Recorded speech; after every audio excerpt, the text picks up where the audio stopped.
Hello, everybody. It's your old pal, Uncle Bubby, and I'm taking over TGFF Game Day.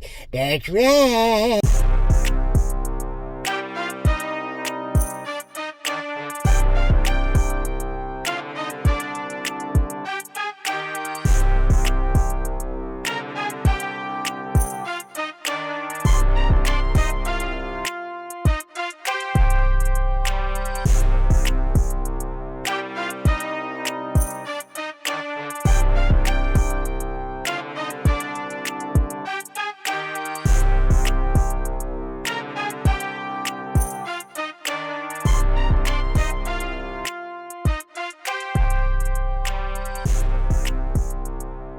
Uncle Bobby got rid of all their power, so now I'm the one running Game Day. So week 11, get ready. It's Game Day, TGFF, Uncle Bobby way.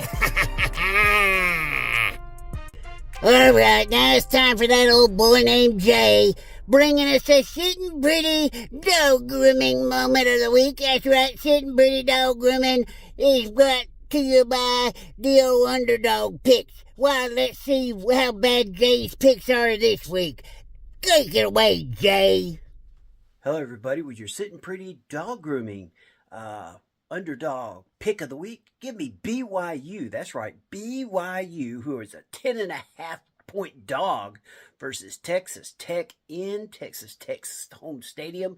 I think BYU sneaks in there and sneaks out with a win, and that's not the only one I got. Give me Purdue over Ohio State. It's that time of year when silly crap always seems to happen. Give me that one. And this is, of course, brought to you by Sitting Pretty Dog Grooming, the place to go in Anderson, South Carolina, or in the upstate of South Carolina. Emma will do you right. Her and Felicia, they have been over Sitting Pretty Dog Grooming for years now. Some of the best dog grooming you can get anywhere in the South. Make sure you give them a call. That's Sitting Pretty Dog Grooming in Anderson, South Carolina. Give Emma a call. Their link is on our website, greenvillesportsmedia.com. And hopefully Ralphie will be back next week to give you his picks. Well, let's go in to the coach's box, giving us the SEC update.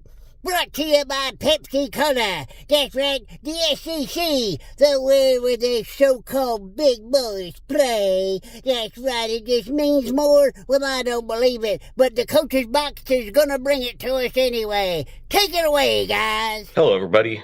Welcome to another week of our SEC Weekly Preview. I'm Coach Halley from the Coach's Box, Call It Like We See It podcast, and Off the Rails Media. I'm here again this week to preview just a couple of SEC games for you, like we have the last few weeks. And we're going to see just a little bit of kind of how the stretch run for the SEC is looking. We're going to talk about 3 games like we have in the past. And there's some pretty good matchups this week. Not everybody's in. It's a bye week for some of those teams. We're going to pass on the Citadel game against whoever they're playing from the SEC because that shouldn't even be a game anymore. Why are we still scheduling the Citadel? I have no idea. We need to stop doing that. All right. So let's get right into it. But first, actually, let's take one moment to say something about our presenting sponsor from Pepsi. This SEC preview segment is brought to you by Pepsi. Whether you're gearing up for game day, hanging out with friends, or just need that perfect, refreshing break, nothing hits the spot quite like an ice-cold Pepsi. Bold, crisp, and always refreshing, Pepsi is the taste that fuels the moment. So crack open a Pepsi and go watch some SEC football. All right. We are definitely going to preview the Texas A&M at Missouri. As you can see behind me, yes, I am a Missouri fan, but we'll get more into that later as we go. All right. But the first game we're going to preview is the new look LSU Tigers that nobody knows what they're going to look like this week, post Brian Kelly, going to number 4 Alabama. Alabama is a 10.5-point favorite. It's the 7:30 p.m. game Saturday night, and it's probably the marquee game of the week in the SEC. Even though only one of the teams is ranked. But the big question is going to be, what does LSU look like under interim coach Frank Wilson? I don't think anybody has any idea because they didn't have much of an identity under Brian Kelly, especially offensively. They're trying to win games defensively, but I don't know if they've got enough offense to be able to help their defense out. That only goes so far, and it showed in the second half of that Texas A&M game last week where they just got waylaid. Um, so I'm gonna say the LSU defense would have to play lights out, their best game, out of their mind, all those analogies that we can talk about in order for LSU to even have a chance to win this game. Um, but LSU, if LSU can run the ball, which they haven't all year, they've been horrible. I think they ran the ball well against Southeast Louisiana. That's not a good sign going up against Alabama in their front. Now, Alabama does have some they have shown some vulnerability on that D line, especially trying to defend against the run this year. It showed in the Missouri game, it showed in the Vanderbilt game. Um, but I don't know that LSU can run the ball well enough. I don't think they're good enough in the trenches up front offensively to be able to do enough to keep that keep the Alabama offense off the field and allow their defense to get rested. I see this Alabama offense under Ty Simpson just he won't win the game himself. Ty Simpson won't. But I think when they go to the run game against LSU and be able to chew up some of that clock and wear down that defense by the third quarter and fourth quarter, I think that defense is just going to be so tired they're not going to be able to defend. Um, so I'm going to say while LSU gets a little bit of a spark under the interim coach, they all like Frank Wilson. I've heard lots of great things during player interviews this week about his role and what he does with those players. They'll get a little bit of a spark there, but going to Bryant Denny Stadium under the lights against number 4 Alabama, it's a 28-17 win for Bama. Probably could be more, but I bet you it's I'm going to go 28-17. Alabama barely covers the spread on this one. Um, Next, we're going to move on to Auburn at Vanderbilt.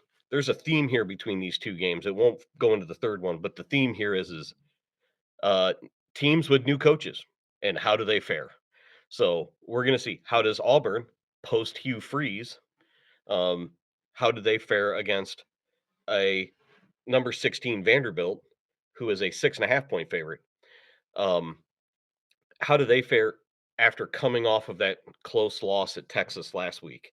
Um, Man, the Vanderbilt offense and Diego Pavia didn't look particularly good last week, and they somehow still almost found a way to get themselves back into that game at the end.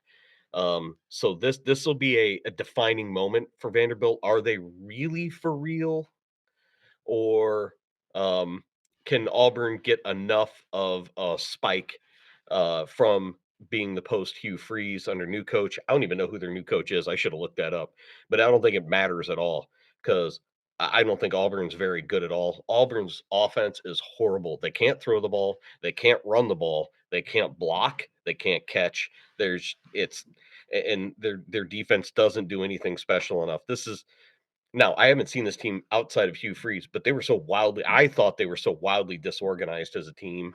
And you can see some of that on those fan blogs that you never really knew what you were going to get out of Auburn. But they found ways to stay close in games. I think a lot of their games are one possession losses. I think that doesn't happen here. I think Vanderbilt gets off the schneid. While they did look vulnerable last week, I think they get back on track this week. And I'm picking Vanderbilt in a 28-10 win over Auburn. All right. And our third game is our only SEC game that features two ranked teams. Number 3 Texas A&M, the 7.5 point favorite, at number 22 Missouri. The real question here, as a Missouri fan, is as I'm looking at this game, do I look at it with my head? Do I look at it with my heart? Because my head says one thing, my heart wants to say something completely separate, and I'm going to give you both here in just a little bit. But Texas A&M is really, really good, and they showed it in that second half against LSU. They looked unstoppable last week in that second half. Marcel Reed is gaining very quickly in the Heisman talk, and going to put himself in one of those chairs at New York to give himself a chance. So that's one quarterback situation, a very solid situation at A&M, and Missouri has an unknown. They have freshman Matt Zollers making his first start um, after the injury to Bo Perbula last week, who'll be out for a little bit. Zollers looked pretty good in the time that he had against in the game last week, or 2 weeks ago, I should say. And last game, he looked pretty good. He's had a couple of weeks to prepare, and I think he's going to be ready to go. He looks like a gamer. That's also the heart versus the head talking. Freshman quarterback versus upstart quarterback. So the real battle here, though, is going to be A&M's offensive line, a very, very good offensive line against a very, very good defensive line in Missouri led by Zion Young. Um, they they have wreaked havoc in all of these in their last few games against ranked opponents.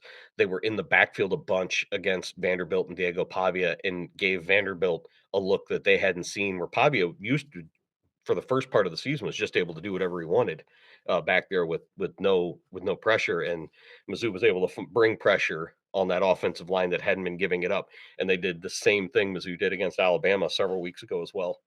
So if Mizzou can bring pressure on A&M and get Marcel Reed off of his looks, off of his reads, and off of his spots, I think it gives them a chance, because this defense will keep them in games. The offense just has to be given the opportunity and do enough against a really good Texas A&M defense to try to put some points on the board. It's going to be very hard for them to do that, I think. So I've got two picks here with this. My brain says one thing. My brain says A&M 34-17. I think A&M's really, really good. I think Mizzou is really good. I don't know. The unknowns of Matt Zollers at quarterback and what he can do for this offense really for a whole game needs to be seen. And it's trial by fire going against the number 3 team in the country. But my heart says Mizzou wins 31-28 on a last minute play. So I don't know. You can take whatever pick you want there with that. My fandom says one thing, and any of you guys that are fans that say I'm a homer, that's fine. I'm okay. I'm okay with being a homer for Mizzou, because I'm a fan, and any of you fans for all of years, you would do the same thing as well. So, so those are our 3 games for the week. It should be a good week of football. All kinds of good games all over the country. Have yourself a Pepsi. Tune in and watch some football this week. Until next week, we'll see you later. All right, now we gotta listen to Jay again. Oh my goodness, this gets old. I don't see how Justin puts up with this. But anyway, let's go to Jay with the Southern Conference news and notes, and let's see if he can actually pick some right picks this week. Take it away, Jay. Again, I tell you, I'm gonna get with somebody about taking over this show each and every week. This is crazy, these guys. Hello, everybody. This is Jay with TGFF Game Day, giving you our Southern Conference news and notes for Week 11 here in the college football. All right, well, let's start it off. And it's going to start off at 12 o'clock with Furman traveling to UTC. That's right, UTC. And Furman will be hooking up this coming Saturday at 12 o'clock. And this is a game of 2 teams that really need to finish off strong this season. Furman, of course, wants to finish out their season with 2 wins in the Southern Conference with UTC and VMI before heading to Clemson right before Thanksgiving in a game that they actually might have a chance in. But let me have Furman in this game over UTC. I think UTC is still a great team. I think Furman's going to come out wanting this game just a little bit more, and it's going to be something like a 24-21 ball game. Next up is Citadel traveling to Mississippi. That's right, Ole Miss, number 6 in the nation. The Citadel, they're going to be overmatched in this game. Ole Miss is going to take this game and make they are just known for just putting points up on people and not respecting the rule. Well, I shouldn't say rule, underwritten rule of, once you've won, let it be. But it's up to the Citadel to actually get the stops. So this is going to be like a 55-7 ball game. So That's who I got in this game. Next game up is Wofford traveling to VMI. VMI, I actually got to see it play Citadel this past weekend. Very good team. Coach Rocco's done a great job with VMI. Wofford travels to VMI. I think that's going to be the difference. Let me have VMI in their first win of the season over Wofford, and that's going to be my upset of the week. All right, then we come to the game of the year in the Southern Conference. We're talking about Mercer traveling to Western Carolina. Two high-powered offenses, pretty decent defenses. This game is going to be crazy. It's going to be physical, and it's going to be played at Western Carolina, which is why I am going to give Western Carolina the win in this game, and I think it's going to be crazy. I don't even know where to start. I think it's going to be like a 38-37 ball game. I think both teams are going to play decent, but let me have Western Carolina in the win over Mercer. And then finally, we have ETSU traveling to Sanford, and that game is at 3:30. This game, give me ETSU. I think they finish out the year strong over Sanford, so I think this game will be something like a 28-14 ball game. All right, this is the Southern Conference news and notes as we get ready for basketball season. I want to thank, of course, Arden's Burger and Grill in Central South Carolina and Beef and Rib in Westminster, South Carolina, for sponsoring our segment each and every week. Thank you, and we appreciate you. That's Donnie and Angie. And we want to say also thank you to Dorsey Auto Sales. We want to thank you, Greenville Sports Media, for providing TGFF Game Day all year. And this has been the Southern Conference News and Notes. Well, the only good thing about that segment, it was brought to us by Beef and Rib and Arden's Burger and Grill, the places where you can go eat some great food at a great price. That's right, I love me some stuff from there. All right, well, folks, let's go to Mark in the Big Ten. That's right, brought to you by... Who is it brought to you by? Mark will tell us, because Mark's smart, unlike Jay and Justin.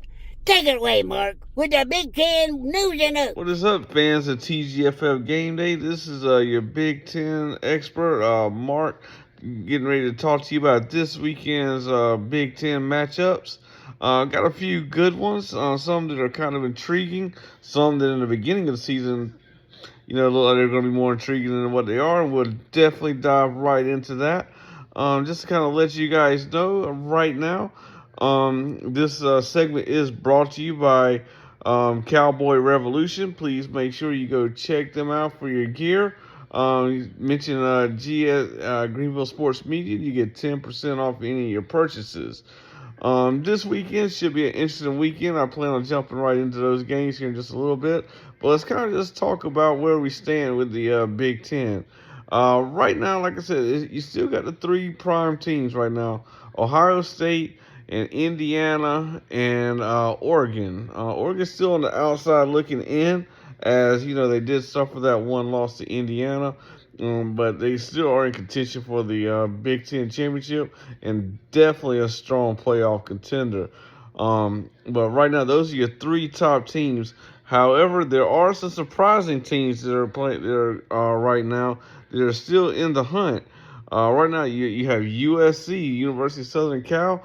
They do play against Northwestern this Saturday, and that should definitely be a good matchup. But USC is very, very quietly, still creeping in there and in that conversation. So right now, as we come down to the home stretch, it's going to be really, really interesting to watch. But I got a few games that I definitely wanted to pick up on that definitely did catch my eye. The first one, I'm going to go ahead and jump right into this one. It's Indiana versus Penn State. Now, this one did seem a little more intriguing, before Penn State did have the drop-off. Indiana right now is looking phenomenal, but this could be that trap game for Indiana because right now Penn State, they're not short of talent. They just really haven't found their way. It's been a really, really rough season, losing Drew Allar, losing James Franklin, so they're kind of trying to just find their way. They did have a very, very good first half against Ohio State, but just couldn't put the pieces together. However, Indiana, although they have a great offense, their defense is not anywhere near what Penn State is. I think this is a chance for Penn State to. I mean, they don't have nearly the defense that Ohio State had in Indiana. I think this is a chance for Penn State to put together to be a spoiler. I'm going to take an upset in this one. People might think I'm crazy, but I really, really do think Penn State's going to pull out the upset on this one in a very, very close one. I just think that they're going to wake up. I think they're going to play some inspired football. Right now they don't have anything to lose, and that's really, really a dangerous team. So give me Penn State, and this is a big upset this weekend. Second one is going to be Northwestern and University of Southern California. Right now, like I said, both of these two teams are playing really good football. Northwestern, they're at 5-3. USC is at 6-2. Both teams are playing some great football right now, especially in conference, trying to get into the conference race. Northwestern, I think, is about fell out, but USC, they still are strongly in contention. And I really think that, like I said, without a strong finish this season, Lincoln Riley's job could be in the hot seat. I really think so. With that being said, I'm going to go ahead and take USC in this one. So definitely going to take the Trojans over Northwestern in what should be a really good football game. Last but not least, Oregon versus Iowa. Now, this is intriguing because, as everybody knows, Oregon, they have a fantastic offense. Right now, like I said, Dante Moore playing extremely good football. Those guys, Dan Lanning's doing a great coaching job as he always does. But Iowa, this is at Iowa. And Iowa's, has that staunch defense. I think this is going to be a really, really tough one. But at the end of the day, I think Oregon's going to figure out that Iowa defense. Give me Oregon in a very, very close game at Iowa. So that's going to go ahead and conclude this roundup. But like I said, definitely keep a lookout on for any more news on the Big Ten.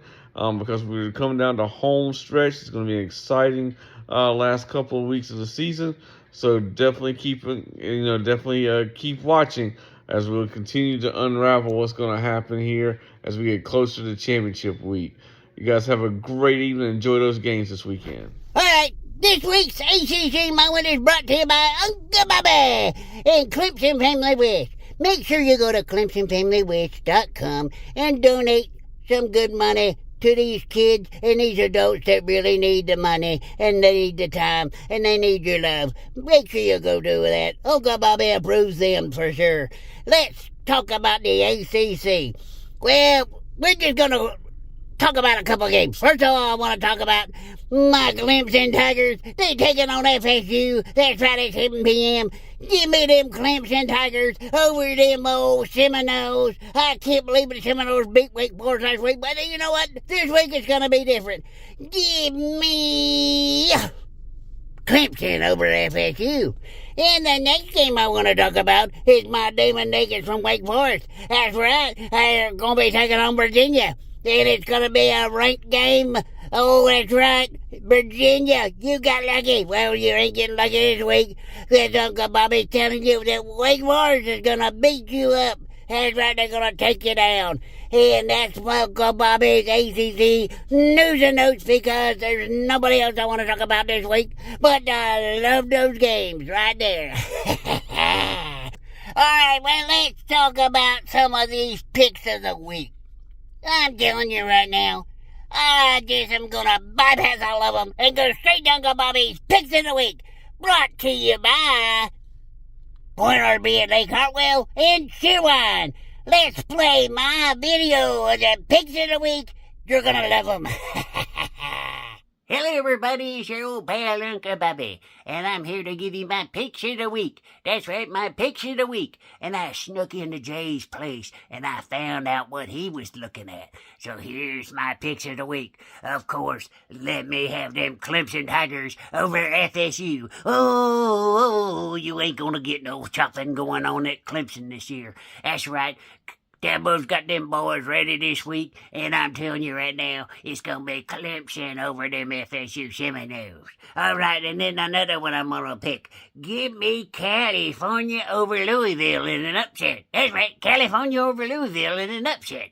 And then finally, Give me Stanford over UNC in Tar Heel country. That's right. It's not gonna be hunting for whitetail. It's gonna be hunting for them Rams. That's right. Give me Stanford over UNC. That's right. And ACC weekend. Hey everybody, what is happening? It is Adam with the Mountain West portion of the program for the second weekend in November for this college football season. Hard to believe we're already at week 11. Unreal. So the Mountain West Conference doesn't really have too big of a slate this weekend. Only 4 contests on the docket. We're going to review 3 of those, my 3 games of the week. But before we get to that, we need to talk about what happened last week. Several big contests ended up shaking up the Mountain West Conference standings as well as the conference race. We'll start in Boise, Idaho, probably the biggest upset of the weekend in the Mountain West Conference, and maybe even in the country. Fresno State rocked Boise State 30-7, ending Boise State's long conference winning streak as well as their home winning streak, basically turning the Mountain West Conference title race on its ear, both in the regular season and what could be the postseason. Excuse me. Fresno State, with the win, gets to bowl eligibility, but even bigger, Boise State's loss has now brought in a whole bunch of other teams that are right there really, really close. For example, San Diego State, who beat Wyoming 24-7, now sits atop the conference undefeated.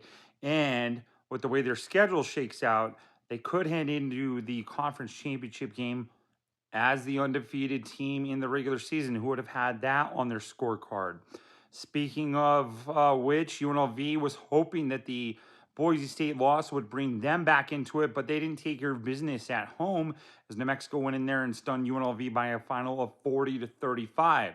New Mexico is now bowl eligible as well at 6-3 with their second road victory on the season. Elsewhere, San Jose State upset Hawaii 45-38, and it was Army taking care of Air Force 20-17.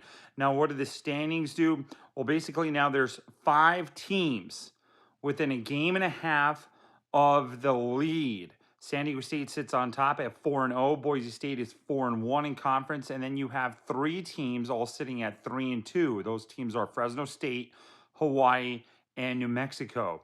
We still have pretty much 3 weeks to go in the regular season. A lot can still happen between now and Thanksgiving weekend when the regular season for the Mountain West Conference ends.